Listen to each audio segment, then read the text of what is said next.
नमस्कार। Evidence lecture series में मैं डॉक्टर अमिताभ सिंह एक बार फिर आपका हार्दिक स्वागत करता हूं। एविडेंस की अपनी इस लेक्चर सीरीज में जो सबसे इंपॉर्टेंट टॉपिक है, जो काफी दिन से छूटा हुआ है, उस टॉपिक को लेकर आपके सामने हूं।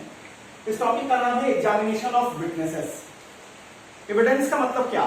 एविडेंस का मतलब आप अपने सिविल और क्रिमिनल प्रोसीडिंग में, चाहे आप प्लांटिफ हो या डिफेंडेंट हो, आप स्टेट के साइड से खड़े हो रहे हो या एक्यूज के साइड से खड़े हो रहे हो, अपनी कहानी को इस्टैब्लिश करने की जिम्मेवारी आपके ऊपर होगी। जो बात आप रख रहे हैं, जो क्लेम आप कर रहे हैं उसके सपोर्ट में, या जो डिफेंस आप कर रहे हैं उसके सपोर्ट में अपनी चीजों को आप इस्टैब्लिश करते हैं। अगर प्रोसिक्यूशन के साइड से है तो बियॉन्ड रीजनेबल डाउट जो है आप साबित करते हैं कि एक्यूज ही लायबल है, एक्यूज ने ही ऑफेंस किया है, उसके अलावा किसी ने नहीं किया।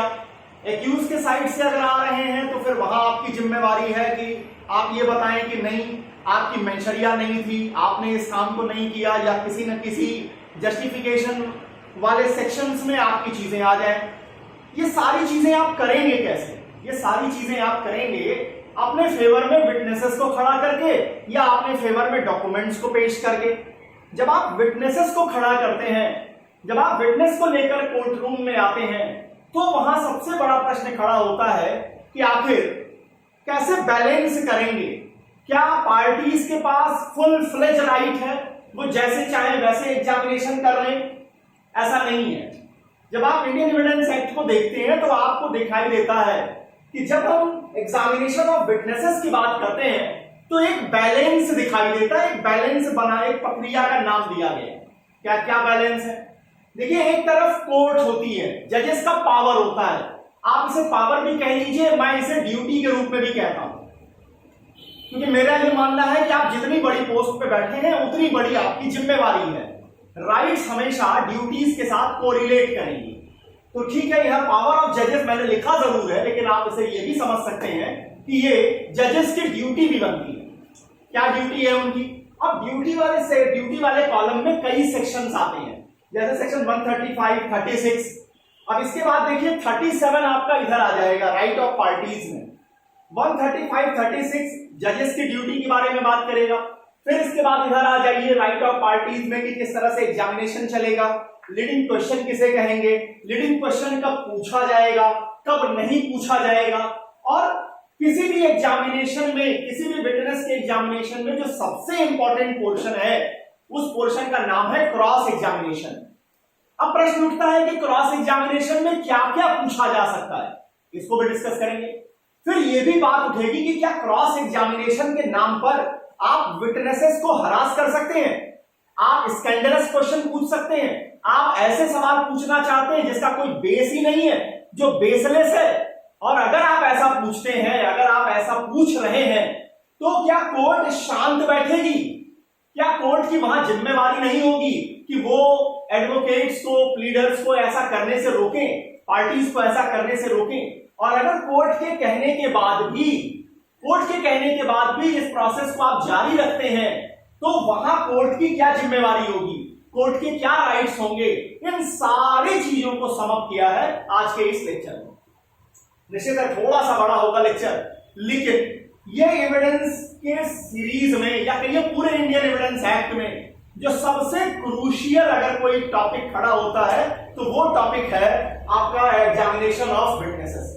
आप चाहे प्री का एग्जाम दीजिए या मेंस दीजिए, एलएलबी के आंसर शीट लिखिए, एग्जामिनेशन ऑफ विटनेसेस के कॉन्सेप्ट को क्लियर करना आपके लिए सबसे जरूरी है। शुरू करते हैं एग्जामिनेशन ऑफ विटनेसेस। देखिए, एग्जामिनेशन ऑफ विटनेसेस की जरूरत क्या है, आप एग्जामिनेशन करते क्यों? विटनेस आप अपने साइड से ले आते हैं, जो आप कह दीजिए वो हो जाए। तो देखिए, लॉ का ये कॉन्सेप्ट ये नहीं है कि न खाता न बही, जो पार्टी कहे सो सही, ऐसी बात पर लॉ विश्वास नहीं करता।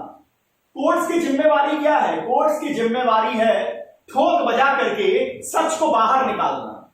और वो सच बाहर निकलेगा कैसे? सच बाहर निकलेगा जो भी आप अपने साइड से विटनेसेस लेके आ रहे हैं, डॉक्यूमेंट्स लेके आ रहे हैं, उनका क्रॉस चेक किया जाएगा, उनको बुरी तरह से, एक तरह से कहिए कि क्रश करके देखा जाएगा कि जो कुछ भी वो कह रहे हैं उसमें सच्चाई कितनी है।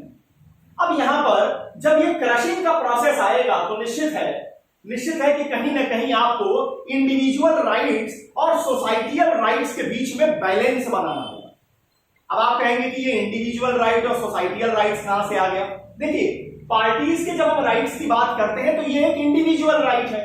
अगर आप प्लांटिफ के रूप में खड़े हो रहे हैं, आप अपने इंटरेस्ट को प्रोटेक्ट करने के लिए जी जान लगा देंगे। अगर आप डिफेंडेंट के साइड से हैं तो आप डिफेंस करने में अपनी जान लगाएंगे।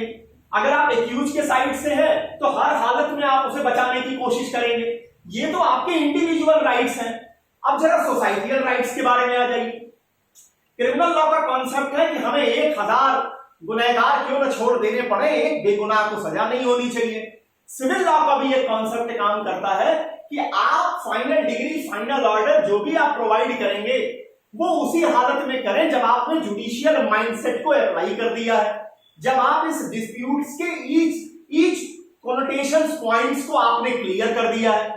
तो यहां पर ये एक तरीके का बैलेंस है इंडिविजुअल राइट्स, जिसे हम राइट ऑफ पार्टीज के रूप में कहते हैं, और सोसाइटियल राइट्स। सोसाइटी का क्या राइट है? सोसाइटी का राइट है justice shall be prevail, justice निकल के आनी चाहिए, केवल डिसीजन नहीं आना चाहिए।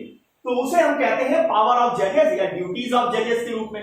तो ये एक बैलेंस का मैकेनिज्म चलता है जिसमें एक तरफ इंडिविजुअल राइट्स को भी हमें प्रोटेक्ट करना है, साथ ही हमें सोसाइटियल जो इंटरेस्ट है, सोसाइटियल जो राइट्स हैं, इन्हें भी अपहेल्ड रखना है।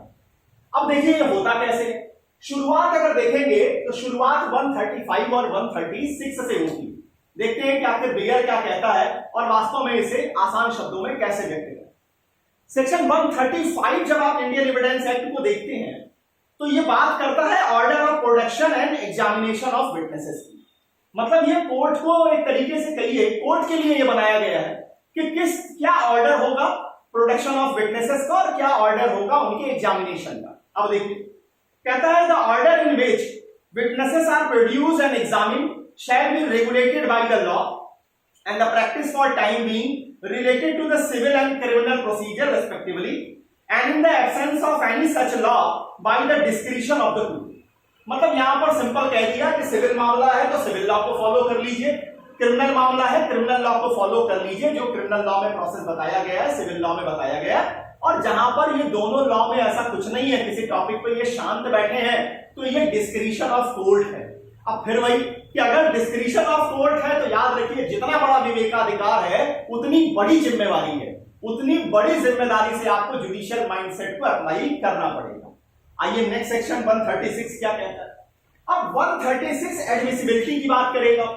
देखिए, कोई भी हमने एविडेंस में पूरी तरह ये देखा कि कोई भी रेलिवेंट चीज को ही आप, कोई भी फैक्ट अगर रिलेवेंट है फैक्ट इन इशू के साथ, या अगर वो उस इशू फैक्ट इन इशू के साथ रिलेवेंसी के साथ जुड़ा है, तभी आप उसे एविडेंस के रूप में दे सकते हैं, तभी आप ला सकते हैं। लेकिन एडमिसिबिलिटी क्या कहता है? देखिए, रिलेवेंसी को हम कहते हैं लॉजिकल इंटरप्रिटेशन, लॉजिकल एक्सेप्टेबिलिटी है, लेकिन उसको लीगल एक्सेप्टेबिलिटी है या नहीं है ये एडमिसिबिलिटी देखती है। अब यहां पर सेक्शन 136 इसे हाईलाइट करता है। क्या कहता है? When either party proposes to give evidence of any fact, the judge may ask the party proposing to give the evidence in what manner the alleged fact, if proved, would be relevant, and the judge shall admit the evidence if he think that the fact, if proved, would be relevant and not otherwise। ध्यान दीजिएगा, last वाले जहां मैं बहुत धीरे चला हूं वहां पर थोड़ा ध्यान दीजिएगा। सेक्शन 136 कह रहा है कि जब ये जज के एक तरीके से कहिए डिस्क्रिशन, फिर कहा, लेकिन ये फिर से वही जिम्मेवारी की बात कर रहा है। क्या कहता है 136?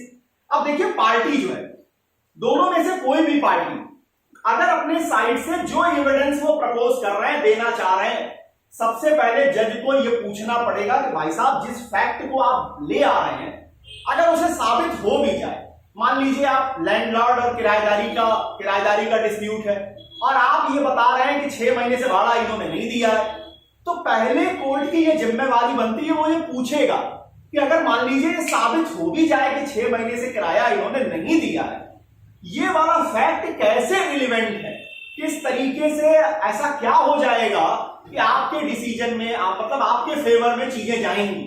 तो इस बात को देखने की जिम्मेवारी कोर्ट की है कि आप ये बताइए कि जो फैक्ट को आप ला रहे हैं वो रिलेवेंट कैसे है। और अगर कोर्ट का ये डिटर्मिनेशन आता है, कोर्ट ये समझती है कि हाँ ठीक है, इस बात को जो ये साबित करना चाहते हैं एविडेंस के जरिए, इस बात से ये रिलेवेंसी आती है, उसको वो एडमिसिबल प्रोवाइड कर देंगे, एडमिसिबिलिटी देंगे, अदरवाइज नहीं देंगे। अब मान लीजिए जमीन का मुकदमा है। अब जमीन के मुकदमे में आप ये बताना चाहते हैं कि दूसरी पार्टी के पिताजी जो थे उन्होंने उन्होंने एक बहुत बड़े क्रिमिनल थे, उन्होंने एक ऑफेंस का काम किया था। अब सिविल के मुकदमे में डिफेंडेंट के फादर क्रिमिनल थे, इस बात को अगर आप एविडेंस के रूप में लाना चाहते हैं तो सेक्शन 136 यहां आपको रोक देगी। जज ये जुडिशरी ये कहेगी कि भाई साहब इस मुकदमे में ये जो फैक्ट आप ला रहे हैं इसे कैसे रिलेवेंसी दे रहे हैं, ये कैसे रिलेवेंट है। अब आप अड़े हुए हैं कि नहीं साहब इसके पिताजी तो बहुत खूंखार टाइप के अपराधी थे, तो ये भी अपराधी है, तो इसलिए मान लीजिए कि इसकी गलती है। इस तरह के कॉन्सेप्ट को नहीं माना जा सकता है। यहां बात होगी कि इस मुकदमे में जिसमें आप खड़े हुए हैं वहां जिस फैक्ट का आप एविडेंस देना चाहते हैं उसकी रिलेवेंसी को प्रोवाइड कीजिए, उसकी रिलेवेंसी को एस्टैब्लिश कीजिए। बताइए कि अगर ये साबित हो भी जाए तो कैसे, क्या चीजों को आप हासिल करना चाहते हैं। और अगर जुडिशरी को ये लगता है, अगर जजेस को लगता है कि हाँ ये रिलेवेंट है तो उसे वो एडमिसिबल करेंगे, उसे वो आगे लेके चलेंगे, अदरवाइज इस पर वो आगे नहीं जाएंगे। आते हैं 136 के नेक्स्ट पोर्शन पे। अब कहता है कि if the fact propose to be proved, if the fact propose to be proved in is one of which evidence is admissible only upon the proof of some other fact. Such last mentioned fact must be proved before evidence is given of the fact first mentioned unless the party undertakes to give proof of such fact and the court is satisfied with such undertaking. अब देखिए, अब 136 के second portion पे आइए। कह रहा है कि आप किसी चीज का एविडेंस देना चाहते हैं, किसी फैक्ट का आप एविडेंस देना चाहते हैं, ये फैक्ट किसी और फैक्ट के ऊपर डिपेंड कर रहा है। अब एक एग्जांपल से समझिए, आप किसी व्यक्ति का डाइंग डिक्लेरेशन, आप कह रहे हैं कि उस मरने वाले व्यक्ति ने आपको डाइंग डिक्लेरेशन दिया है, आप उस डाइंग डिक्लेरेशन को कोर्ट के सामने एस्टैब्लिश करना चाहते हैं। अब सबसे पहले कोर्ट क्या कहेगी, कोर्ट आपको कहेगी कि पहले आप ये एस्टैब्लिश कीजिए कि वो व्यक्ति मर चुका है, उस व्यक्ति की मौत को सबसे पहले एस्टैब्लिश कीजिए। जब तक आप उस व्यक्ति की एक्सपायरी को एस्टैब्लिश नहीं करेंगे तब तक उसके डाइंग डिक्लेरेशन के बारे में आप जो कुछ भी कहना चाहते हैं कोर्ट उसे इंटरटेन सामान्यता नहीं करेगी। ध्यान दीजिएगा, जब आप एक चीज को एस्टैब्लिश करना चाहते हैं और इस चीज ये जो फैक्ट आप एस्टैब्लिश करना चाहते हैं ये दूसरे फैक्ट के ऊपर पूरी तरह डिपेंडेंट है, तो जो ये सेकंड फैक्ट है कोर्ट पहले डिमांड करेगी कि पहले आप इसे एस्टैब्लिश कीजिए, आप इसे बताइए। अब आप किसी की वसीयत को साबित करना चाहते हैं कि उन्होंने विल बनाई थी, अब आपको ये पहले बताना पड़ेगा, पहले लाना पड़ेगा विल कब एग्जीक्यूट, विल कब आपकी इफेक्टिव होगी, जब वो व्यक्ति मर चुका है। अब आप उसकी एक्सपायरी को पहले एस्टैब्लिश कीजिए, फिर अब ये बताइए कि उसने किस सर्कमस्टांसेस में विल बनाई थी। अब उसके बाद वो सारी चीजों पर आपकी बात सुनी और समझी जाएगी। आगे आइए, फिर कहता है if the relevancy of one एलिज्ड fact depend upon another alleged fact being first proved, the judge may in his discretion either permit evidence of the first fact to be given before the second fact is proved or require evidence to be given of the second fact before evidence is given for the first fact. अब यहां देखिए, यहां कहता है कि अगर मान लीजिए आप किसी चीज के फैक्ट का, आप कोई फैक्ट है जिसको आप एविडेंस के रूप में ला रहे हैं और वो डिपेंड किसी और फैक्ट के ऊपर कर रहा है, तो यहां जजेस के पास उनको ये डिस्क्रिप्शन दे दिया है कि वो आपसे ये कह सकते हैं कि पहले आप सेकंड वाले को प्रूव कीजिए या थोड़ी देर के लिए उसको डिस्पेंस कर सकते हैं, कहें कि आप ठीक है, आप जो कर रहे हैं पहले आप उसे एस्टैब्लिश कर दीजिए। अब इस पर एक एग्जांपल देख लीजिए, it is proposed to be prove that A, the fact A, which is said to have been cause or effect of a fact in issue, there are several intermediaries, fact B, C, D, which must be shown to exist before the fact A can be regarded as the cause or effect. The court may either permit to firstly prove A or B, C, D. अब ये कहना क्या चाहते हैं, ये कहना ये चाहते हैं कि आप मान मान लीजिए किसी घटना का सेक्शन 8 के अंदर कॉज और इफेक्ट दिखाना चाहते हैं, आप ओकेजन दिखाना चाहते हैं सेक्शन 7 में, आप अपॉर्चुनिटी की बात करना चाहते हैं। अब कोर्ट के पास ये डिस्क्रिशन है, वो आपको ये कहेगी कि ठीक है, आप इस्टेब्लिश क्या करना चाहते हैं, आप इस्टेब्लिश करना चाहते हैं कि ए ने ये ऑफेंस किया, ठीक है, पहले आप इसे इस्टेब्लिश कर दीजिए, इसके बाद आप हमें ये बताइए कि आखिर ए को ये ऑफेंस करने की अपॉर्चुनिटी कैसे मिली। ए ने ये ऑफेंस किया, आप ये कह रहे हैं कि इसका कॉज और इफेक्ट ये आया है, किस तरह से आप उसके इफेक्ट को इस्टेब्लिश करना चाहते हैं, ये आप बाद में बताइए। कोर्ट ये भी कह सकती है कि पहले हमें ये बताइए ओकेजन कैसे मिली, अपॉर्चुनिटी उसके पास कैसे आई, उसके बाद आप बताइए कि उसने क्या ऑफेंस किया है, किस तरह से आप उसे कर, मतलब ये डिस्क्रिशन कोर्ट का है। तो 135 में आपने देखा कि क्या प्रोसेस का इस्तेमाल होगा। 136 ये कहता है कि ये जुडिशरी डिटरमाइन करेगी, जुडिशियल ऑफिसर डिटरमाइन करेगा एडमिसिबिलिटी वाले मैटर को। अब इसके बाद आ जाइए पार्टीज के साइड में, इंडिविजुअल साइड में। अब यहां पर क्या होगा, यहां पर आ जाएंगे सेक्शन नंबर 137 ऑनवर्ड्स चलता है। अब 137 में क्या बताया गया, 137 बात करता है कि आखिर एग्जामिनेशन का प्रोसेस क्या होगा, एग्जामिनेशन कैसे चलेगा। अब एग्जामिनेशन कितने तरीके का होगा, इस चीज को डिफाइन करेगा सेक्शन 137। क्या कहता है, देखिए, जो पार्टी जिस विटनेस को बुलाती है, आप प्लांटिफ हैं, आप अपने विटनेस को बुला के ले गए हैं, जब आप उससे सवाल पूछेंगे, जब आप उसका एग्जामिनेशन करेंगे, तब इसे क्या कहा जाएगा, ये एग्जामिनेशन इन चीफ कहा जाएगा। जब डिफेंडेंट उसका क्रॉस करेगा, जब डिफेंडेंट उससे सवाल जवाब करेगा, जो अपोनेंट है वो उससे सवाल पूछेगा, तो इसे हम क्रॉस एग्जामिनेशन कहेंगे। हो सकता है क्रॉस एग्जामिनेशन में कोई ऐसी बात निकल के आ जाए, कोई एक्स्ट्रा मटेरियल निकल के आ जाए, जिस पर बुलाने वाली पार्टी जो है वो फिर से उसको एग्जामिन करना चाहती है, एग्जामिन करती है, तो इसे हम री एग्जामिनेशन करेंगे। और जब री एग्जामिनेशन किया जाएगा तो हमेशा याद रखिएगा, री एग्जामिनेशन के बाद री क्रॉस भी होगा, री क्रॉस एग्जामिनेशन भी होगा। क्यों, क्योंकि आप अगर कोई नया फैक्ट आप निकाल के लाए हैं जिसको आप एक्सप्लेन कर रहे हैं, उस पर भी अपोनेंट का राइट होगा अपने सवाल पूछने का। ये सारा प्रोसेस आपका सेक्शन 137 में बताया गया। क्या कहता है, The examination of a witness by the party who calls him shall be called his examination in chief. बुलाने वाली पार्टी अगर एग्जामिन कर रही है उसे हम एग्जामिनेशन इन चीफ कहेंगे। पहली चीज, क्रॉस एग्जामिनेशन किसे कहते हैं, the examination of a witness bye the adverse party shell be called his cross examination. Adverse party जो अपोनेंट है, अब सिविल के मुकदमे में डिफेंडेंट होगा, क्रिमिनल के मुकदमे में अगर प्लांट मतलब कह लीजिए स्टेट के साइड से विटनेस आ रही है, तो जो एक्यूज का प्लीडर होगा, एक्यूज जो होगा उसके पास राइट है कि वो क्रॉस एग्जामिन कर ले। री एग्जामिनेशन किसे कहेंगे, the examination of a witness subsequent to the cross examination by the party who call him shall be called his re examination. फिर अगर आपको मान लीजिए क्रॉस एग्जामिनेशन के बाद कोई ऐसी चीज आ गई है जिसको एक्सप्लेन करना जरूरी है, और फिर बुलाने वाली पार्टी अगर आपका एग्जामिनेशन कर रही है, तो इसे हम री एग्जामिनेशन कहेंगे। अब आइए सेक्शन 138 कहता है ऑर्डर के बारे में, किस ऑर्डर में इसको किया जाएगा और क्या क्या चीजें यहां ध्यान दी जाएंगी, ये सेक्शन 138 बताता है। क्या कहता है, witnesses shall be first examined in chief, then if adverse party so desire cross examine, and then if party calling him so desired re examine. मतलब सबसे पहले क्या होगा, सबसे पहले एग्जामिनेशन इन चीफ होगा। इसके बाद अब मान लीजिए आपके प्लांटिफ के साइड से 10 विटनेस आए, अब 10, इसको पहले समझिए कहना क्या चाहता है। प्लांटिफ के साइड से 10 विटनेस आए हैं, अब आपने विटनेस नंबर 1 का एग्जामिनेशन इन चीफ कर लिया।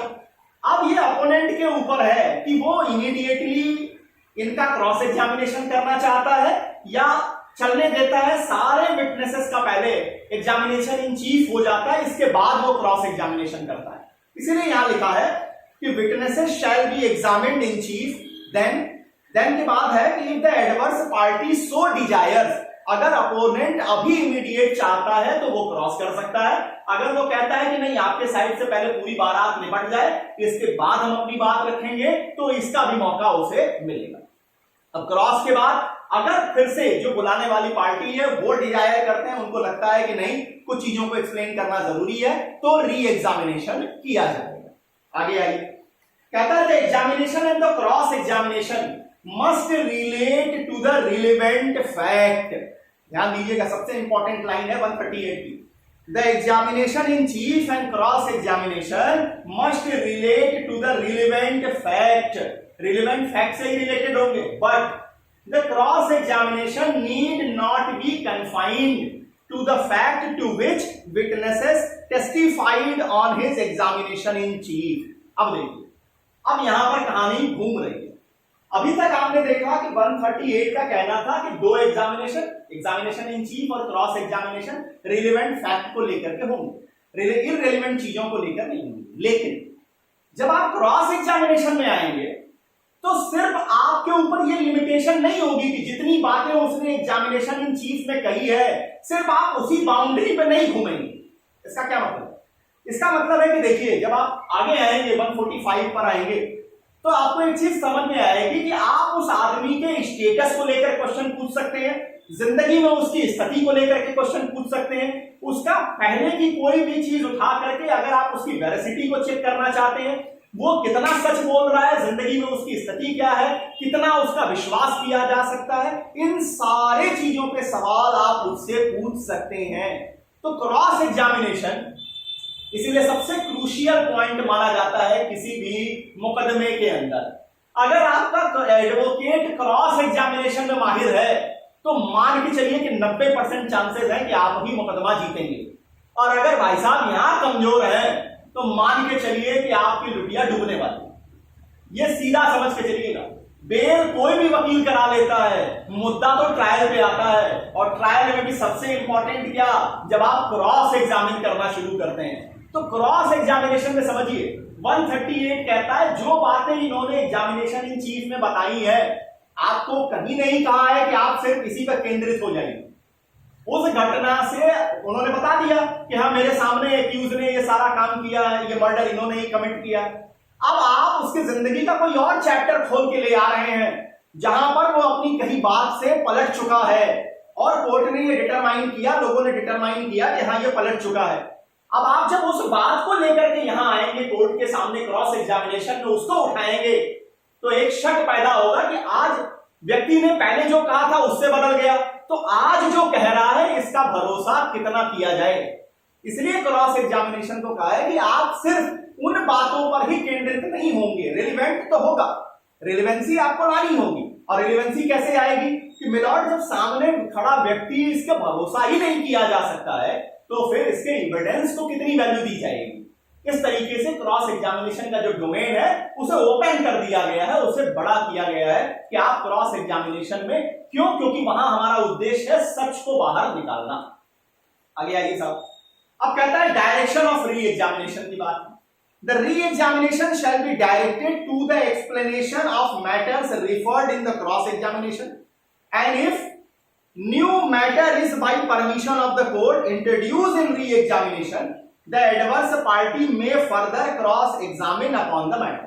मतलब अब क्रॉस एग्जामिनेशन शुरू हुआ, क्रॉस एग्जामिनेशन में आप बोलते बोलते बोलते बोलते कुछ नई चीजें आप लेके आ गए। अब जो बुलाने वाली पार्टी थी उसको लगा कि उसके इंटरेस्ट अब डिफर कर रहे हैं, आप कोर्ट इसे किसी और डायरेक्शन में समझने की कोशिश कर रही है। अब वो क्या करेगा, वो कहेगा कि मिलॉर्ड इसे जो है री एग्जामिन हम करना चाहते हैं कि ये जो बात इन्होंने, नई बात इन्होंने रखी है, आखिर इसका मतलब क्या है। और अगर री एग्जामिनेशन में कोई नया फैक्ट निकल के आता है, कोई नई चीज आती है, तब आपका रीक्रॉस करने का भी रीक्रॉस करेगा कौन, एडवर्स पार्टी रीक्रॉस करेगी। मतलब ये इधर से एक बोलेंगे एग्जामिनेशन इन चीफ, इधर से आएगा क्रॉस, इधर से आएगा आपका कह लीजिए कि री एग्जामिनेशन, इधर से आएगा रीक्रॉस। मुद्दा क्या है, मुद्दा है कि जजेस को यह डिटरमाइन करना है कि आखिर जजमेंट के लिए जो मेन बेस है वो कहां से निकल के आएगा, वो निकल के आएगा विटनेसेस से। आखिर इस मुकदमे में दम कितना है ये निकालने की जिम्मेवारी है। इसीलिए बार बार पार्टीज को हम examination in chief, cross examination, re examination, री क्रॉस करने का मौका देते हैं।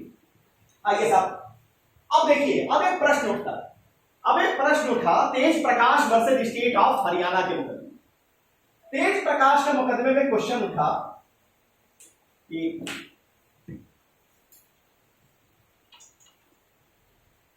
जी, तेज प्रकाश के मुकदमे में एक प्रश्न उठा, वर्सेस स्टेट ऑफ हरियाणा है।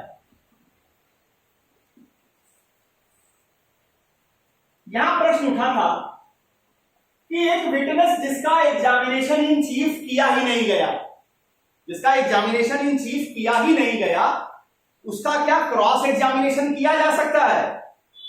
अब इस सवाल को पता नहीं क्यों उठाया गया, ये सुप्रीम कोर्ट का डिसीजन है, ऐसा भी नहीं कि लोअर कोर्ट का जजमेंट है।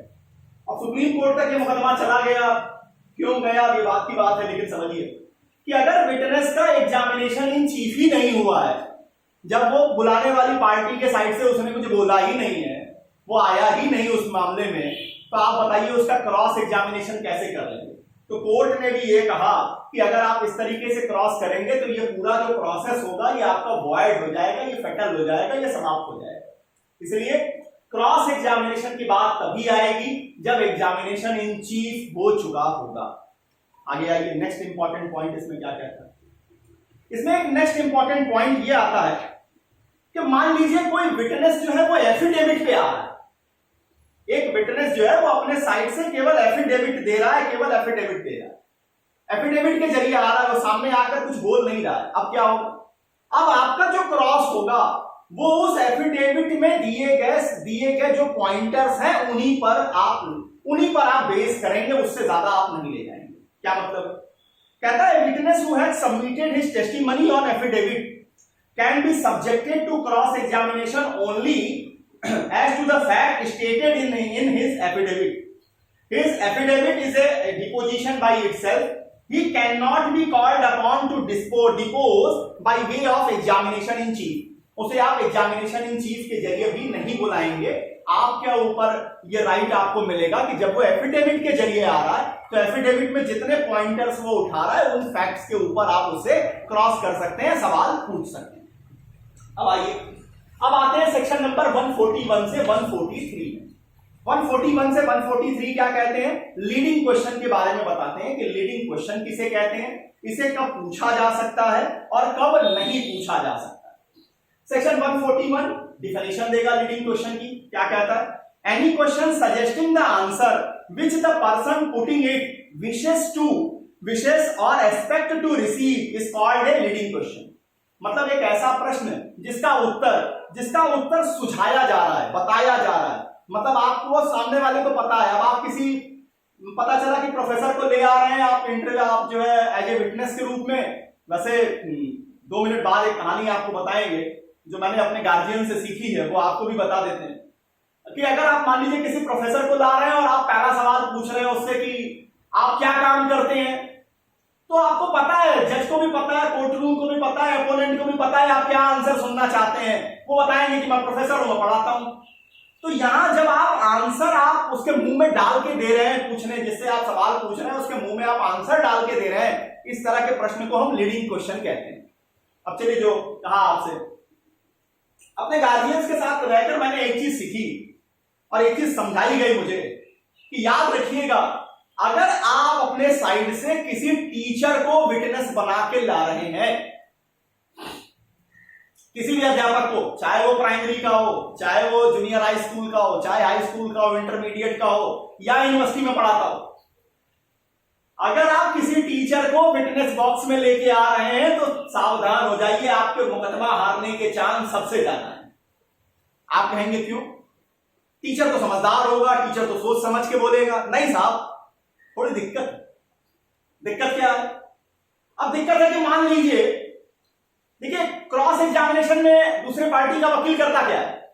दूसरे पार्टी का एडवोकेट करता यह है कि विटनेस को थोड़ा बॉइल करता है, थोड़ा खौलाता है, थोड़ा उसे बार बार इंस्टिगेट करता है, उसे इंटाइस करता है, उसको यह बताता है कि अरे नहीं साहब, आपको तो कुछ पता ही नहीं, आप तो सरासर झूठ बोल रहे हैं।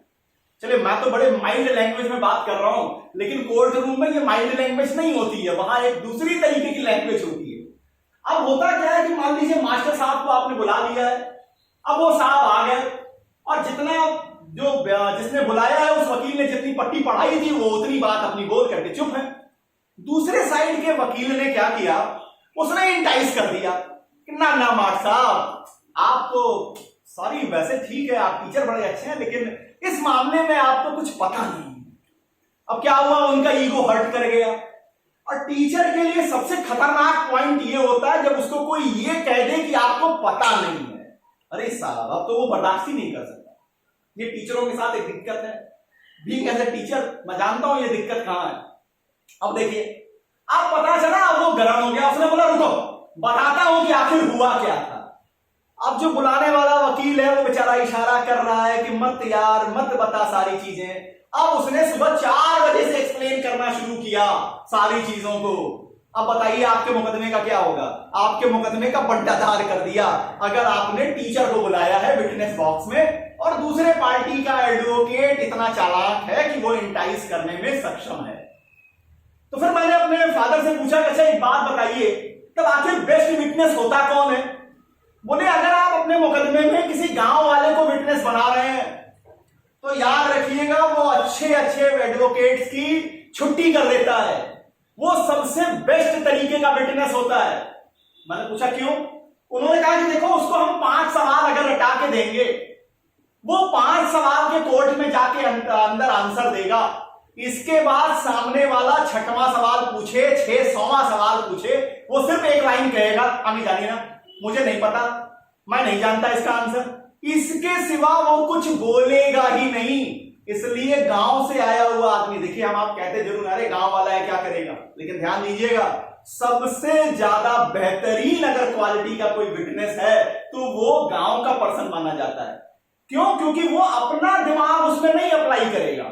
टीचर के साथ क्या है, ये मानेगा ही नहीं, ये अपना दिमाग अप्लाई किए बिना कोई भी काम नहीं करेगा। इस कारण से चलिए ये सिर्फ एक मतलब जो हमें मिला वो मैंने आप तक ट्रांसफर किया, कृपया इस पर बहुत ज्यादा बेस करके न चलिएगा। लेकिन ये सही है कि विटनेस के रूप में अगर आप ऐसे व्यक्ति को ला रहे हैं जो अपनी ओर से चीजों को बताने में विश्वास रखता है तो सावधान हो जाइए, आप मुकदमा डुबाने जा रहे हैं, हारने जा रहे हैं। आइए साहब, तो लीडिंग क्वेश्चन किसे कहते हैं? लीडिंग क्वेश्चन कहने का मतलब कि जब आप आंसर को मुंह में डालकर देते हैं, जब आप वो सुनना चाहते हैं और वो सबको ही पता होता है कि आप सुनना क्या चाहते हैं, इसे हम लीडिंग क्वेश्चन कहते हैं। अब प्रश्न उठता है कि कब इसे पूछा जा सकता है और कब इसे नहीं पूछा जा सकता है। अब सेक्शन 142 कहता है कि कब नहीं पूछा जा सकता है।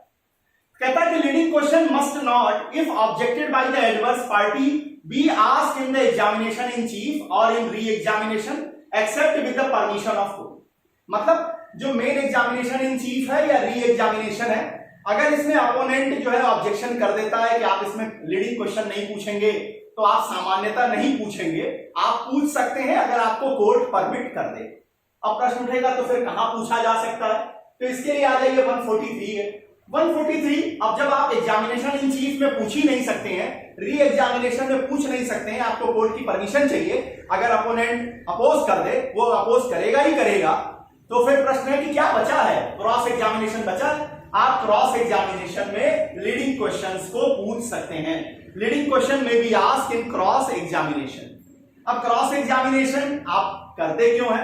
क्रॉस एग्जामिनेशन आप करते हैं उस व्यक्ति की सच्चाई को साबित करने के लिए, साथ ही उस कहानी में जो वो बता रहा है उसकी वैलिडिटी कितनी है, कितना अंश उसका सही है, इन बातों को सामने लाने के लिए। आगे साहब, अब प्रश्न उठता है जो सबसे इंपॉर्टेंट है इस पूरे लेक्चर का, कि आखिर स्कोप ऑफ क्रॉस एग्जामिनेशन क्या होगी, कितनी दूर तक हम जाएंगे क्रॉस एग्जामिनेशन को लेकर के। 145 में आएगा स्कोप ऑफ क्रॉस एग्जामिनेशन कैसे करेंगे। अब देखिए, a witness may be cross examined as to the previous statement made by him in writing. ध्यान से समझिएगा, a witness may be cross examined as to the previous statements made by him in writing or reduced into writing and relevant to matter in question without such writing being shown to him or being proved. But if it is intended to contradict him by the writing, his attention must, before the writing can be proved, be called to those parts of it which are used for the purpose of contradicting him. अब समझिए, section 145 कहता है कि कोई witness आकर आपके सामने खड़ा है और वो स्टेटमेंट दे रहा है, उसने पहले एक स्टेटमेंट दिया है इन राइटिंग में या उसको लिखा जा चुका है, और वो कर क्या रहा है, अब आप उस स्टेटमेंट जो पहले उसने दिया था और जो आज ये कह रहा है, इन दोनों में कॉन्ट्राडिक्शन है, विरोध है। अब आप क्या कर सकते हैं, पहले वाले स्टेटमेंट को बिना उसको दिखाए, बिना पहले वाले स्टेटमेंट को प्रूव किए आप उससे क्वेश्चन पूछ सकते हैं। पहले वाले स्टेटमेंट को कि साहब उस समय तो आपने ये कहा था। मान लीजिए आज प्लांटिफेक मुकदमे में कह रहा है कि वो इस जमीन का मालिक है। 4 साल पहले एक मुकदमे में उसने ये कहा था कि वो केवल मॉर्गेजी है। अब दोनों में कॉन्ट्राडिक्शन है। अब आप इस बात को पूछ सकते हैं कि साहब रमेश जी एक बात बताइए, एक मुकदमे में कहीं आपने ये कहा था क्या कि आप केवल मॉर्गेजी हैं इस प्रॉपर्टी के? आज आप कह रहे हैं कि आप इस प्रॉपर्टी के ओनर हैं। आखिर माजरा क्या है? हाँ, लेकिन अगर आप इस चीज को कॉन्ट्राडिक्ट करना चाहते हैं, आज वो कह रहे हैं ओनर है और आप कॉन्ट्राडिक्ट करना चाहते हैं कि नहीं साहब आप ओनर नहीं है, आप तो केवल मॉर्गेजी है। अब आपको क्या करना पड़ेगा, जो पहले उन्होंने स्टेटमेंट दी थी इन राइटिंग या जिसको लिखा जा चुका है, लिखित रूप में है, उसके उस हिस्से को आपको प्रूफ करना पड़ेगा, उसको दिखाना पड़ेगा विटनेस को कि देखो भैया तुमने यहां तो ये कहा था कि तुम मॉर्गेजी हो, आज तुम ओनर कैसे हो गए, जरा इस चीज को एक्सप्लेन करो। तो इस चीज को आपको दिखाना पड़ेगा। आगे आइए, कहता है witness can not be record for contradicting him on the basis of subsequent inconsistent testimony before any other court or forum by other party। अब समझिए, अब इसका क्या मतलब है? इसका मतलब यह है, इसको आप ऐसे समझिए कि एक व्यक्ति जो यहां मान लीजिए एक मुकदमे में 5 गवाह हैं। अब एक मान लीजिए विटनेस नंबर 1 ने कोई बात कही, विटनेस नंबर 2 ने दूसरी बात कही।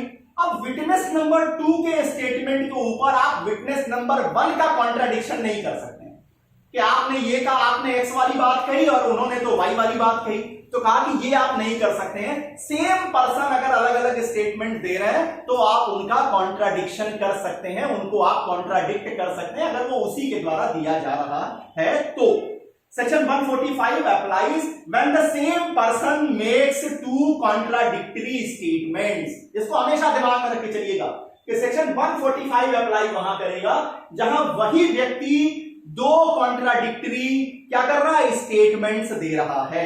अब आइए सेक्शन 146 पे आते हैं, जो कहता है कि कौन कौन से प्रश्न पूछे जा सकते हैं क्रॉस एग्जामिनेशन। अब क्रॉस एग्जामिनेशन में आप क्या क्या पूछ सकते हैं, देखिए। When a witness is cross-examined, he may, in addition to the question herein before referred, जो ऊपर बताया गया वो तो आप पूछ ही सकते हैं।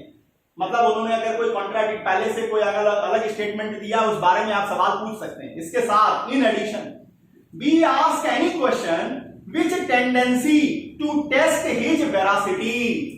पहली चीज क्या है, पहली चीज है उसकी क्रेडिबिलिटी, उसकी क्रेडिबिलिटी को चेक करने वाली, उसकी क्रेडिबिलिटी को टेस्ट करने वाली, वो कितना विश्वास करने योग्य है, वेरासिटी उसकी क्या है, इस बात को टेस्ट करने वाले सारे सवाल आप पूछ सकते हैं। Number second, to discover who he is and what is his position in life. वो कौन है और जिंदगी में उसकी पोजीशन क्या है, उसका स्टेटस क्या है। अब यहां पर देखिए, यहां पर थोड़ा सा विद्वानों के साथ मैं पर्सनली मेरा मत थोड़ा अलग होता है। विद्वानों जो एविडेंस लॉ के विद्वान है उनका यह मानना है कि जिस आदमी का जिंदगी में स्टेटस बहुत ऊंचा होगा हम ये मान के चलेंगे कि वो सच ही बोलेगा, और जिनका स्टेटस लो होगा वो सच नहीं बोलेगा, इस और मतलब ये मान के चलिए। मेरा पर्सनल ये अनुभव है कि ऐसा बिल्कुल नहीं है, ये पर्सन टू पर्सन डिफर करता है।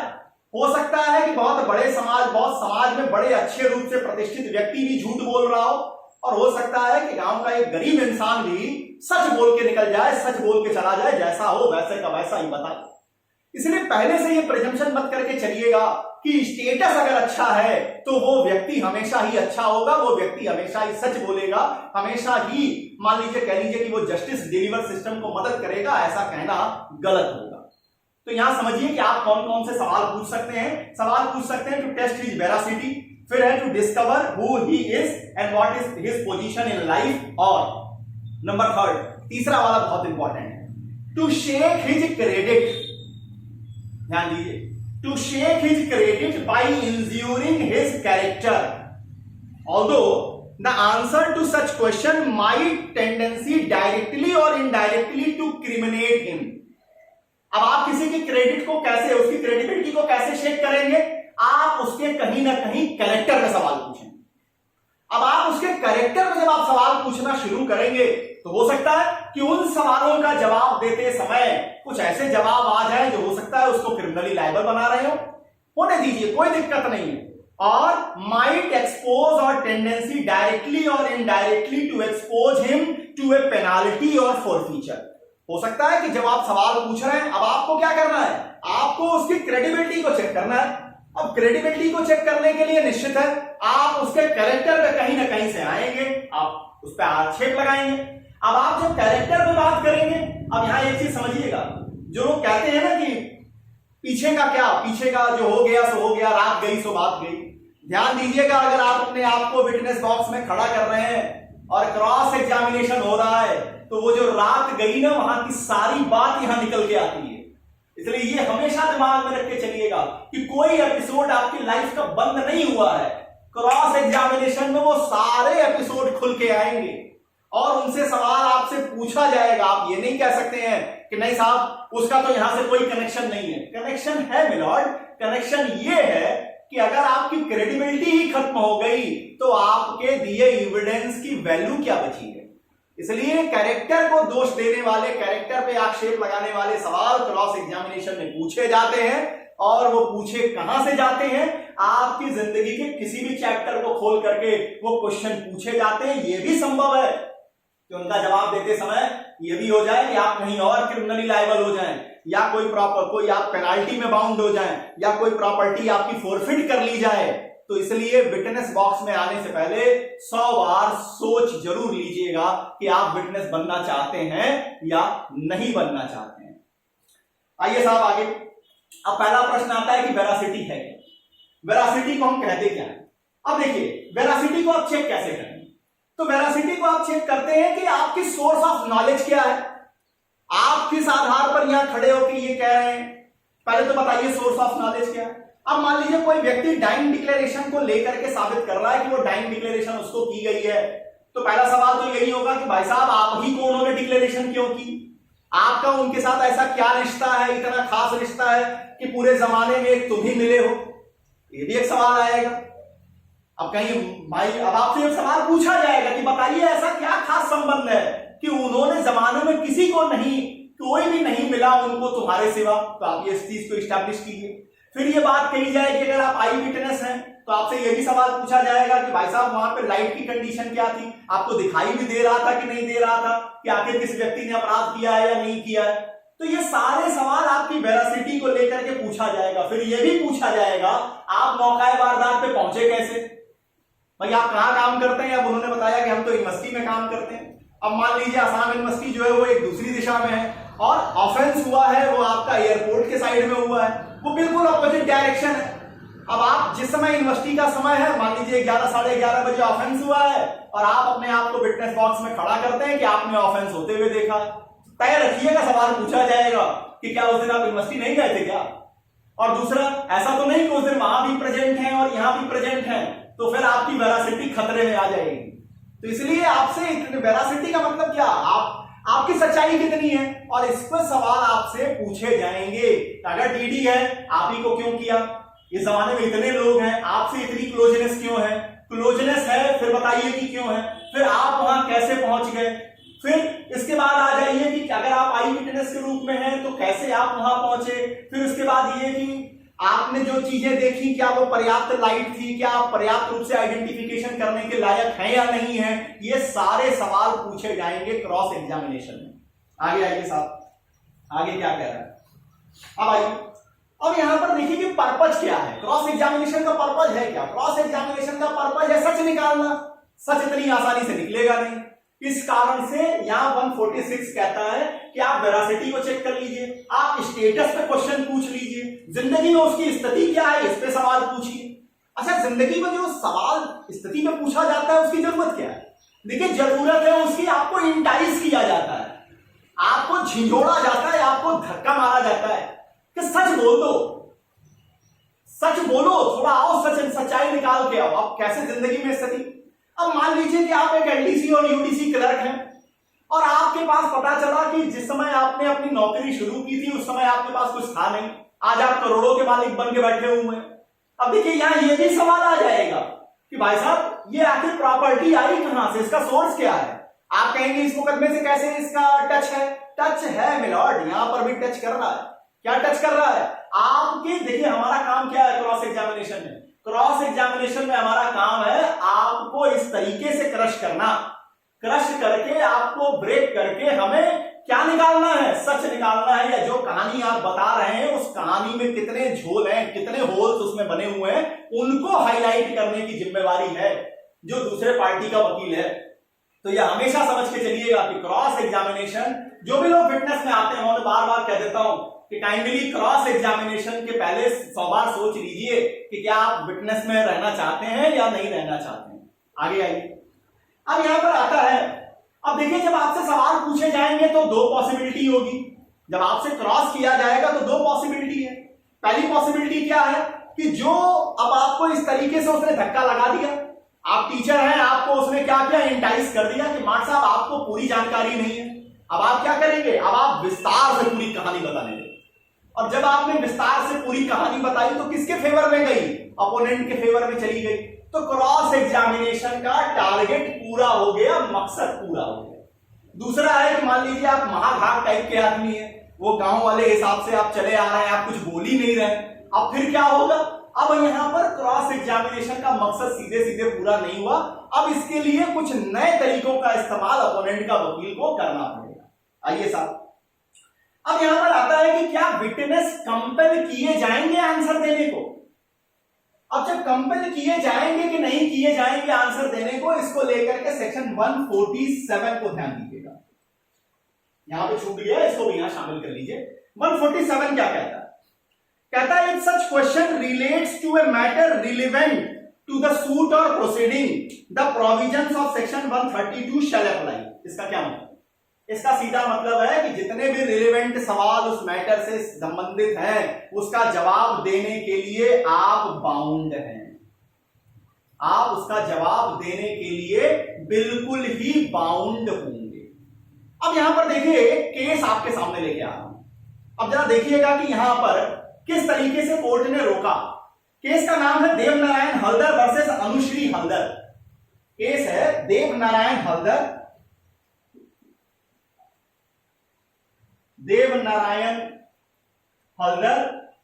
वर्सेस अनुश्री हल्दर।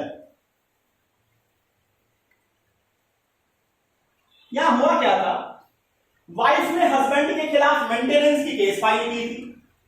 जब केस इन्होंने फाइल की थी, जो डॉक्यूमेंट इन्होंने सबमिट किए थे उसमें कहीं भी ये आरोप नहीं लगाई थी कि हस्बैंड का एक्स्ट्रा मैरिटल अफेयर है, ये सब बातें कहीं इन्होंने कही नहीं थी। लेकिन जब हस्बैंड खड़ा हुआ विटनेस बॉक्स में और ये जब क्रॉस करना इन्होंने शुरू किया तो इनके सारे सवाल जो थे वो इसी ओर जा रहे थे कि आपका एक्स्ट्रा मैरिटल अफेयर है, एक्स्ट्रा मैरिटल अफेयर है। तो कोर्ट ने कहा कि देखिए अगर आप इस चीज को सचमुच में इतनी इंपॉर्टेंस दे रही थी तो आपको इस बात को अपने जो आपने पेपर सबमिट किए, जो आपने अपनी प्रोसीडिंग रखी, जो अपनी प्लीडिंग रखी, इसमें कहनी चाहिए थी। तो यहां पर जिस प्रश्न को आप सीधे सीधे कहीं से नहीं उठा रहे थे वहां आपको ऐसे सवाल नहीं पूछने दिए जाएंगे। क्यों? क्योंकि वो रिलेवेंट नहीं लगे उस इंक्वायरी से, उससे रिलेटेड नहीं हुए। अब आ जाइए साहब, अब आ जाते हैं, अब जो सवाल आपका आया कि क्रेडिबिलिटी को आप टच कैसे करेंगे। अब 145 से देखिए 145, 46, 47 कि आप आखिर टच कैसे करेंगे, आप किस तरह से उसको क्रेडिबिलिटी के क्वेश्चन को अटैक करते हैं। तो कहता है कि देखिए अब यहां पर जो क्रेडिबिलिटी का अगर क्वेश्चन आपके उस मैटर फैक्ट इश्यू या रिलेवेंट फैक्ट से लिंक कर जा रहा है तो आप क्रेडिबिलिटी के सवाल सीधे सीधे पूछ सकते हैं, सीधे सीधे आप पूछ लीजिए। हाँ, एक चीज ध्यान दीजिएगा, अगर जो आप उसके कैरेक्टर को शेक कर रहे हैं, अगर आप कैरेक्टर को सिर्फ शेक कर रहे हैं और उसको कॉन्ट्राडिक्ट नहीं कर रहे हैं, उन सारी चीजों को एक्सप्लेन करता है सेक्शन नंबर 153। ये भी उतना ही इंपॉर्टेंट है। आइए 153 क्या कहता है। 153 कहता है when a witness has been asked and has answered any question which is relevant to the inquiry only insofar as it tendency to shake his credit by injuring his character, no evidence shall be given to contradict him. ध्यान दीजिएगा, अगर आपके प्रश्न इतने हैं, ऐसे nature के हैं कि जो सिर्फ मेरे कैरेक्टर पे सवाल खड़ा कर रहे हैं, मुझे इंजरी कॉज कर रहे हैं, लेकिन इसके अलावा यहां कह लीजिए कि और किसी तरह से वो रिलेवेंट नहीं हो रहे हैं, तब मुझे कॉन्ट्राडिक्ट करने का आप एविडेंस नहीं दे सकेंगे। लेकिन आगे क्या कहता है, but if he answers falsely he may afterward be charge with giving false evidence. लेकिन अगर उन सवालों का जो आपके कैरेक्टर को आक्षेप लगा रहे हैं, इंजरी कॉज कर रहे हैं, अगर उन सवालों का जवाब देते आप गलत दे रहे हैं, तो फॉल्स कह लीजिए कि फॉल्स एविडेंस देने के लिए आप लायबल होंगे। ठीक है, आपको कॉन्ट्राडिक्ट करने के लिए हम कोई एविडेंस नहीं दे पाएंगे, लेकिन आप फॉल्स करने के लिए एविडेंस देने के लिए लायबल होंगे। यहां दो एक्सप्लेनेशन है, दोनों एक्सप्लेनेशन इंपॉर्टेंट है, एग्जांपल्स के जरिए आपको समझाता हूं। पहली एक्सप्लेनेशन कहती है कि if a witness is asked whether he has been previously convicted of any crime and he deny it, evidence may be given of his previous conviction. अब कोई व्यक्ति खड़ा है विटनेस बॉक्स में और आपने उससे पूछा कि क्या आपको मर्डर में या रेप में पहले सजा मिली है, उसने कहा कि नहीं ऐसा कुछ नहीं। तो आप जो उसे पहले सजा दी गई है, कन्विक्शन जो दिया गया है, उस चीज को आप ला सकते हैं, वो एविडेंस आप दे सकते हैं, वो प्रीवियस कन्विक्शन की जो एविडेंस है वो यहां पर मानी जाएगी। एक्सप्लेनेशन 1 में आप उसे दे सकते हैं। एक्सप्लेनेशन 2 क्या कहता है, if a witness is asked any question tendency to impeach his impartiality, the answers it by denying the fact suggested he may be contradicted. अब मान लीजिए कोई विटनेस बॉक्स में खड़ा होकर कोई स्टेटमेंट दे रहा है और आप सामने से आपने बोला कि आप जो कह रहे हैं वो पार्शियली बोल रहे हैं, गलत बोल रहे हैं, आप एक आदमी का पक्ष लेके बोल रहे हैं, वो कह रहा है कि ऐसा कुछ नहीं है, मैंने ऐसा कुछ भी नहीं किया। अब आप ऐसी चीजों को कॉन्ट्राडिक्ट कर सकते हैं। अब आप कॉन्ट्राडिक्शन में जितने फैक्ट आप दिखाना चाहें, सारे फैक्ट आप दिखा सकते हैं। एक एग्जाम्पल के जरिए देखिए, एक एग्जाम्पल क्या कह रहा है, किस तरह से इसका एग्जाम्पल आ रहा है। देखिए यहां पर एग्जाम्पल आता है, ए अफर्म्स दैट, ए ने अफर्म किया that on a certain day he saw B at Lahore. A ने अफर्म किया कि उसने बी को सर्टेन डे पे लाहौर में देखा है। A is asked whether he himself was not on that date at Calcutta. अब उससे पूछा गया कि जिस दिन की बात आप कर रहे हो, आप उस दिन कलकत्ता में नहीं थे। उन्होंने कहा कि नहीं साहब, मैं कलकत्ता में नहीं था, मैं लाहौर में था और मैंने बी को लाहौर में देखा है। Evidence is offered to show that A was on that day at Calcutta। अब यहां आप एविडेंस दे सकते हैं कि उस दिन A कलकत्ता में था। अब यहां एविडेंस किस बात के लिए दिया जाएगा, this evidence is admissible not as contradicting A on a fact which affect his credit, but as contradicting the elite fact that B was seen on the day in question in Lahore।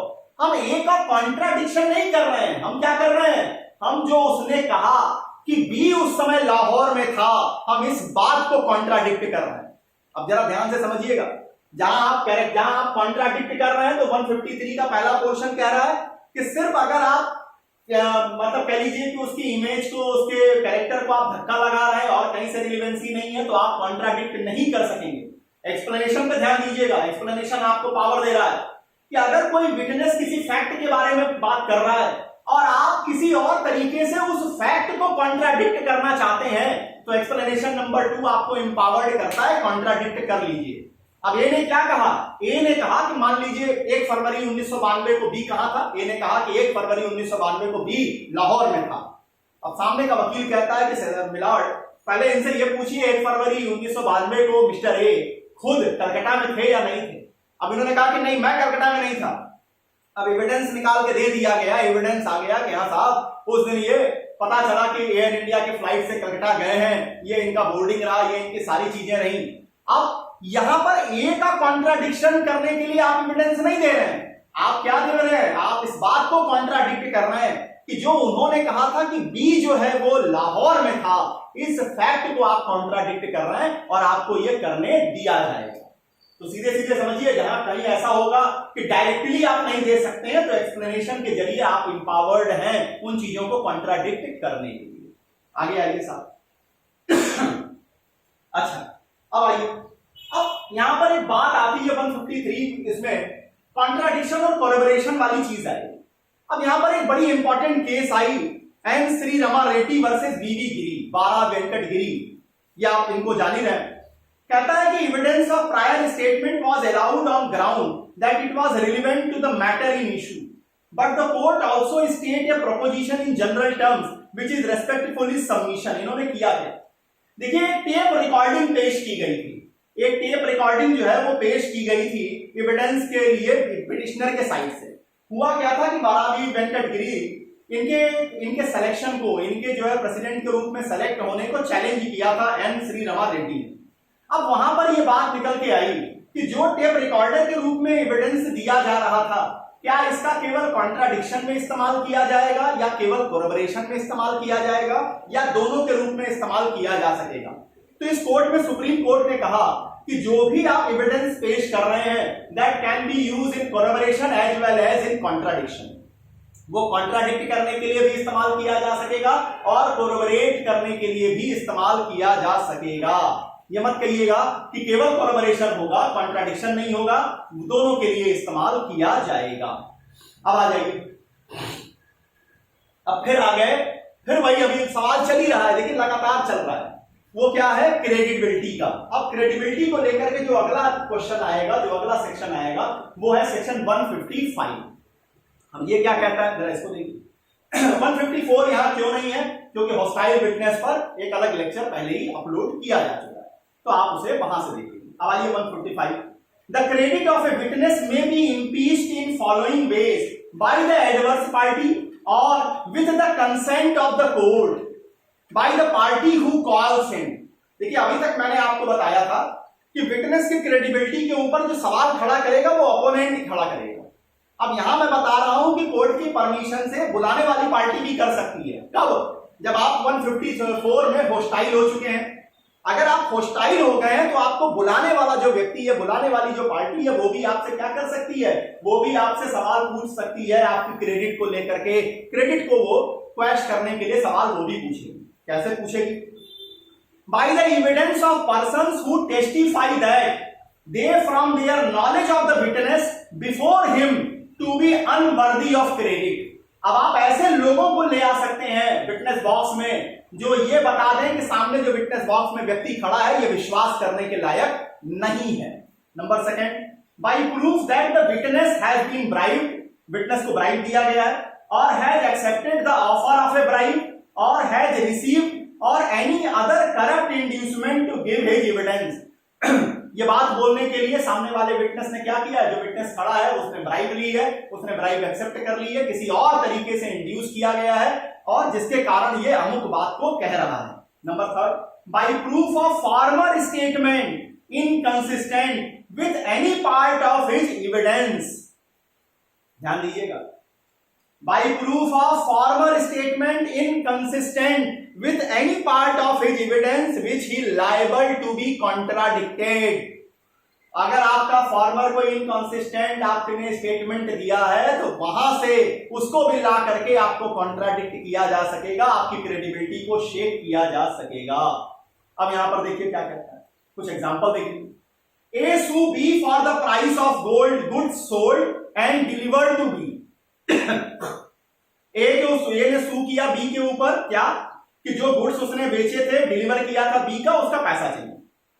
C says that he deliver the good to B. अब C आता है witness box में, उसने कहा कि हाँ मैंने deliver किया है बी को सामान। Evidence is offered to show that on a previous occasion C stated that he had not delivered the good to B. Previous occasion में एक जगह पर सी ने, बड़बोलेपन के शिकार है बेचारे, सी ने पहले एक आदमी और से कह दिया था कि उसने बी को कोई सामान डिलीवर नहीं किया है। अब इस स्टेटमेंट को, जो फॉर्मर इनकंसिस्टेंट स्टेटमेंट है, इसको आप ला करके क्या कर सकते हैं, क्रेडिबिलिटी को शेक कर सकते हैं, क्रेडिट को आप चोट लगा सकते हैं, ऐसा आप एम्पावर्ड हैं करने के लिए।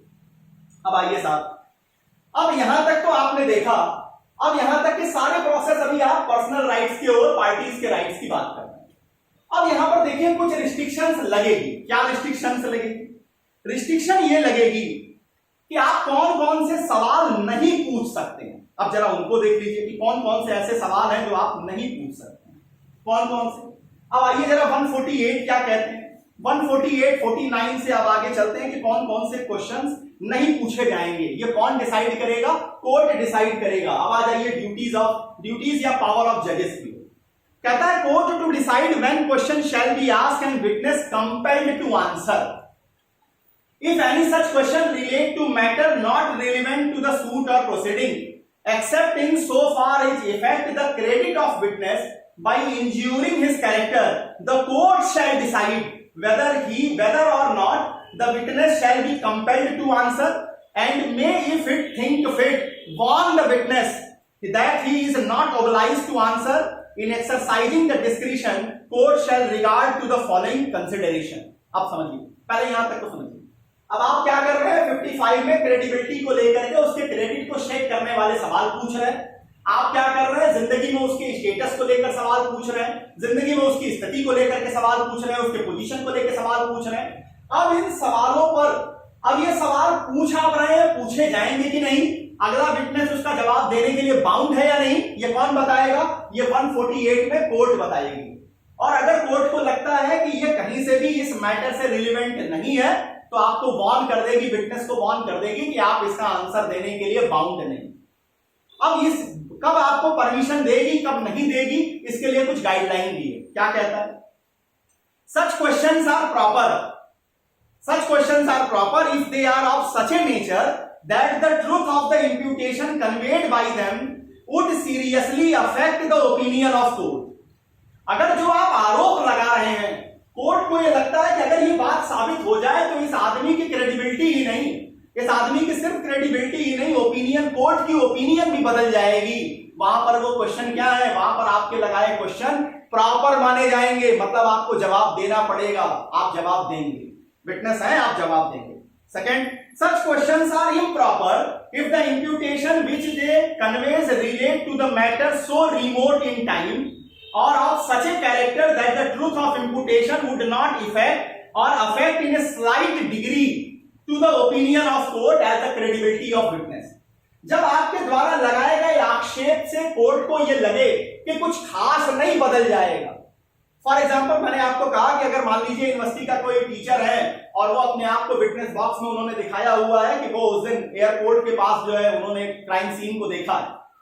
अब वहां पर आप जब क्रेडिबिलिटी को सवाल पूछते हैं कि उस दिन आप एब्सेंट थे, अब वो कहते हैं कि नहीं, उस दिन तो मैंने कोई छुट्टी नहीं ली, मैं तो प्रेजेंट ही था। अब यहां पर देखिए, जो आप आक्षेप लगा रहे हैं ये क्या है? ये साबित कर देगा कि जो क्रेडिबल है नहीं, इनका विश्वास नहीं किया जा सकता है।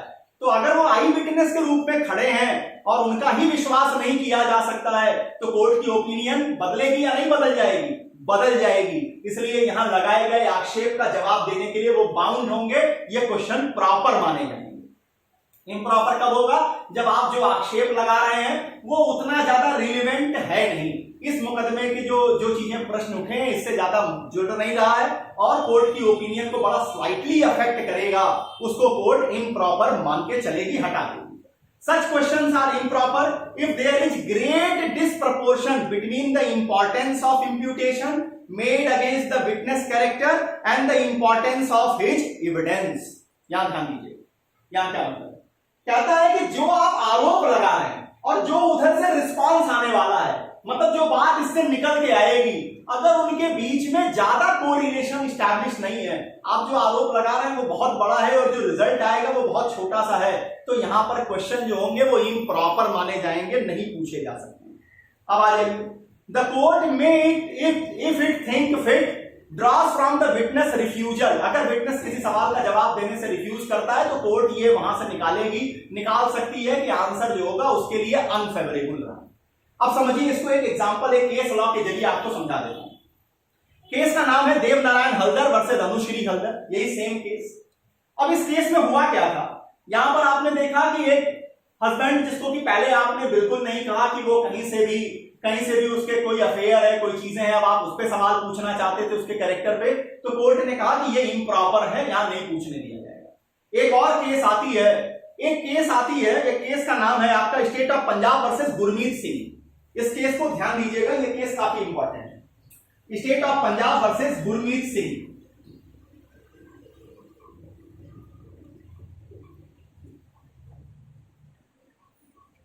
गुरमीत सिंह के केस में क्या हुआ था? एक मदर जो है, एक मदर अपने बेटे के साइड से विटनेस बॉक्स में खड़ी थी और विटनेस दे रही थी। अब उस मदर के कैरेक्टर, उस मदर के पहले जिंदगी के कैरेक्टर को, पहली जिंदगी की कुछ घटनाओं को उठा करके पूछा जा रहा था वहां पर। कोर्ट ने कहा यह क्वेश्चन बिल्कुल इम्प्रॉपर है।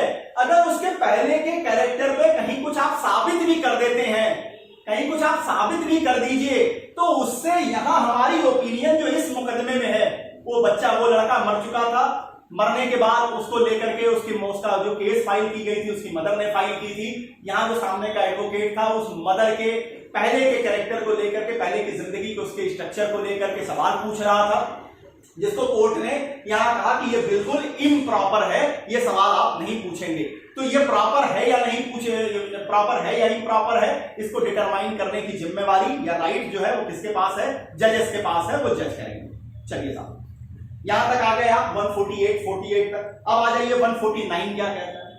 149 कहता है कि जो क्वेश्चंस आप पूछ रहे हैं, अगर आपके पास वो पूछने का ग्राउंड नहीं, बेमतलब का, अब आप कोई भी स्त्री खड़ी है और आप पूछ रहे हैं कि अरे आप तो कैरेक्टरलेस है, तो कोर्ट आपसे कहेगी कि साहब ये जो आप कह रहे हैं, जो आप आरोप लगा रहे हैं, इसका कुछ ग्राउंड है आपके पास? और अगर नहीं है तो आप ये सवाल नहीं पूछ सकेंगे। 149 कहता है no such question as is referred in section 148 ought to be asked unless the person asking it has reasonable ground for thinking that the imputation which it conveys is well founded। इसका क्या मतलब? इसको एक example से समझिए जो यहां दिया हुआ है। A pleader is informed by a person in court, एक प्लीडर को इन्फॉर्म किया एक person by in court that an important witness is a डकैत, एक इंपॉर्टेंट जो विटनेस है वो खुद एक डकैत है। The informant on being questioned by the pleader gives satisfactory reason. There is a reasonable ground for asking the witness whether he is a डकैत। अगर प्लीडर को इस बात की जानकारी हो गई, उसने जितने जानकारी दी उससे पूछकर उसको सफिशिएंट ग्राउंड मिल गया, अब वो विटनेस से क्या पूछ सकता है? ये पूछ सकता है कि क्या वो डकैत है। हाँ, लेकिन रीजनेबल ग्राउंड के बिना आप सवाल नहीं पूछेंगे। सेक्शन 150 क्या कहता है? जब आप बिना रीजनेबल ग्राउंड के सवाल पूछेंगे तब कोर्ट की क्या जिम्मेवारी है? If the court is of opinion that any such question was asked without any reasonable ground, it may, if it was asked by a attorney, pleader, vakil, report the circumstance of the case to the high court or other authority to which such barrister, pleader, vakil or attorney is subject to exercise of his profession। अब यहां देखिए ये गजब का power दे दिया गया है। 150 को ध्यान दीजिएगा, ये अद्भुत पावर दे रहा है जुडिशरी को कि अगर आप अटॉर्नी, वकील, प्लीडर हैं और आप बिना ग्राउंड के सवाल पूछ रहे हैं, कैरेक्टर को चोट लगा रहे हैं, आप उसकी स्थिति पर सवाल उठा रहे हैं और आपके पास कोई ग्राउंड नहीं बनता है, तो वो कोर्ट का विवेकाधिकार है कि कोर्ट इस मैटर को, इस चीज को हाई कोर्ट को रिपोर्ट करेगी और आप जहां जिसके साथ आप प्रोफेशन कर रहे हैं, किसके साथ? बार काउंसिल को क्या करेगी? बार काउंसिल को नोटिफाई करेगी, इस बात की जानकारी देगी। ये सेक्शन 150 का कहना है।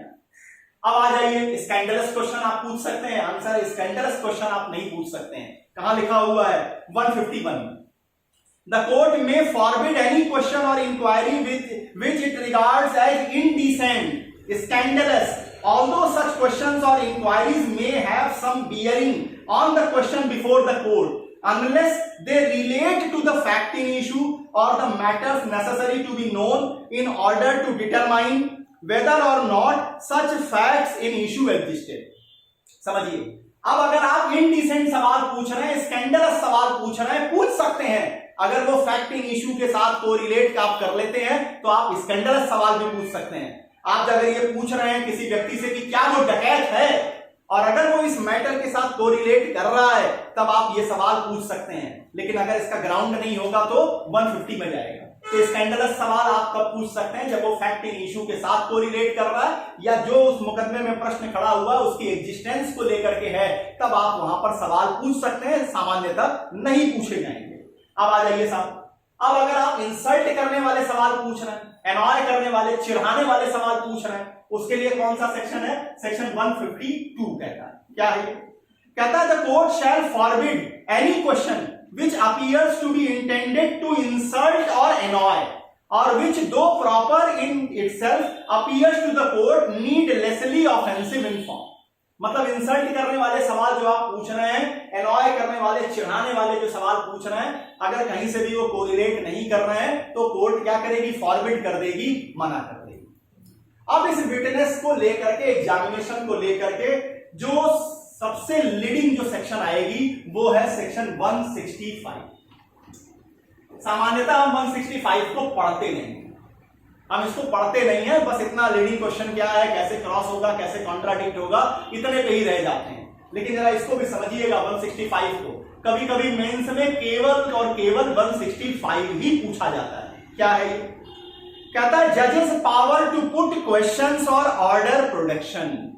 अब जजेस का पावर देखिए, अभी तक तो पार्टीज के साथ था कि पार्टी सवाल पूछ रही थी, अब कहता है कि जज के पास भी पावर है। अब सवाल सामने वाली पार्टी पूछ नहीं रही है और मुझे वहां तक मुझे समझ में आ रहा है फैक्टर, सारी चीजें देख करके एज ए जज काम करते हुए मैं समझ रहा हूं कि इस कहानी में झोल कहां है।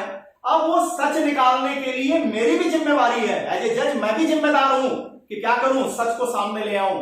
मेरी पावर है, मेरी ड्यूटी भी है। कहां दिया है? 165 में। क्या कहता है देखिए, यहां 165 का कहना है द जज में in order to discover or to obtain proper proof of relevant fact, discover करने के लिए या प्रॉपर, या कह लीजिए रिलेवेंट फैक्ट का प्रॉपर प्रूफ लाने के लिए, ask any question he pleases in any form at any time of any witness or the parties about any fact relevant or irrelevant। अभी तक आप पार्टीज को क्या कह रहे थे? केवल रिलेवेंट फैक्ट से रिलेटेड। यहां क्या कह रहे हैं? किसी भी पार्टी को, किसी भी विटनेस को, किसी भी समय, किसी भी स्टेज पर रिलेवेंट और इररिलेवेंट चीजों से भी सवाल पूछ सकते हैं। And may order the production of any document और थिंग। कोई डॉक्यूमेंट भी डिमांड कर सकते हैं, कोई सामान की भी डिमांड कर सकते हैं। And neither the parties nor their agent shall be entitled to make any objection to such question or order, nor without the leave of court to cross-examine any witness upon any answer given in reply to such question, provided that the judgment must be based upon the fact declared by this act to be relevant and duly proved। अब देखिए, ये अद्भुत section है। क्या कहता है? कहता है जज एम्पावर्ड है, किसी भी पार्टी को, किसी भी विटनेस को, किसी भी समय, किसी भी स्टेज पर रिलेवेंट इररिलेवेंट कोई सवाल पूछ सकता है, कोई भी सवाल पूछ सकता है, उससे किसी भी डॉक्यूमेंट की डिमांड कर सकता है, सामान की डिमांड कर सकता है। ना तो पार्टी विरोध करेगी, ऑब्जेक्शन करेगी, ना प्लीडर के पास ये कैपेबिलिटी होगी कि वो विरोध करें। साथ ही अगर वो व्यक्ति जिससे सवाल पूछा जा रहा है वो रिप्लाई दे रहा है, तो आप उसकी दी हुई रिप्लाई पे क्रॉस तभी कर सकते हैं जब कोर्ट आपको परमिट करे। सामान्यतः आप कोर्ट के क्वेश्चन पर दिए गए आंसर की आप क्रॉस नहीं कर सकते। बस यहां शर्त इतनी लिखी हुई है जजेस के लिए कि आप जो डिसीजन लिखेंगे वो रिलेवेंट फैक्ट पे ही बेस करके करेंगे। तो आप इररिलेवेंट सवाल पूछते क्यों हैं? इररिलेवेंट सवाल इसलिए पूछने पड़ते हैं कि कभी कभी रिलेवेंट चीजों को समझने के लिए आपको इररिलेवेंट चीजों पर देखना पड़ता है, देखना होगा। तो वहां आप देख लीजिए कि किस तरह से कोरिलेट हो रहा है। अब उसके बाद जो जजमेंट आएगी वो किस पर आएगी? केवल रिलेवेंट फैक्ट्स पे निकल के आएगी। चलिए साहब, इसका लास्ट प्रोवाइजो क्या कह रहा है? Provided also that this section shall not authorise any जज to compel any witness to answer any question और to produce any document to which such witness would be entitled to refuse to answer or produce under section 121 to 131 both inclusive if the questions were asked to document were called for by the adverse party, nor shall the judge ask any question which it would be improper for any other person to ask under section 148 149, nor shall he dispense with primary evidence of any document except in the cases hereby accepted। मतलब क्या है? अब second वाला जो proviso है वो थोड़ा सा इस पावर को कर्टेल कर रहा है। क्या कह रहा है? कह रहा है कि आप पूछ सकते हैं, लेकिन आप ऐसा कोई डॉक्यूमेंट या ऐसे किसी क्वेश्चन का जवाब देने के लिए वो व्यक्ति बाउंड नहीं होगा अगर वो सेक्शन 121 से 131 में जितने भी आपके प्रिविलेज टाइप के कम्युनिकेशन है वहां से निकल के आ रहे हैं। आप किसी भी तरह से 148 मतलब मान लीजिए इंसल्ट करने वाले इस तरीके के सवाल आप भी नहीं पूछ सकते हैं। लेकिन अगर इसको हटा दीजिए तो 165 क्या कहता है? 165 ये कह रहा है कि जजेस जो हैं, जो जज के रूप में काम कर रहे हैं, वो क्या कर सकते हैं? उस मामले में सच को जानने के लिए, सच को निकालने के लिए किसी भी पार्टी से, किसी भी विटनेस से, किसी भी स्टेज पर किसी भी तरीके के सवाल पूछ सकते हैं। वो रिलेवेंट फैक्ट से भी रिलेटेड हो सकते हैं, इररिलेवेंट से भी हो सकता है। बस उन्हें अपना जजमेंट रिलेवेंट फैक्ट पे बेस करके देना होगा। यहां जो आंसर वो पार्टी देगी, वो व्यक्ति जो बाउंड किया गया जो देगा, वो पहली बात तो बाउंड है आंसर देने के लिए, और अगर वो जवाब दे रहा है तो दूसरी पार्टी को इसमें क्रॉस करने का मौका नहीं मिलेगा जब तक कि कोर्ट परमिशन न करे। इतनी बातें रही एग्जामिनेशन ऑफ विटनेसेस को लेकर। यह लेक्चर थोड़ा बड़ा हो गया है, इसे आपको थोड़ा सा धैर्य के साथ देखना पड़ेगा, लेकिन यह सबसे इंपॉर्टेंट पोर्शन रहा इंडियन एविडेंस एक्ट का। उम्मीद करता हूं कि पूरे एग्जामिनेशन के प्रोसेस को समझाने में मेरा प्रयास सफल रहा होगा। एविडेंस लेक्चर सीरीज में जो अगला लेक्चर आएगा वो रिफ्रेशिंग द मेमोरी को लेकर के होगा कि आप याददाश्त को कैसे अपने तरोताजा करेंगे। उस लेक्चर को लेकर आपके सामने उपस्थित हूं। तब तक के लिए बहुत बहुत धन्यवाद। नमस्कार।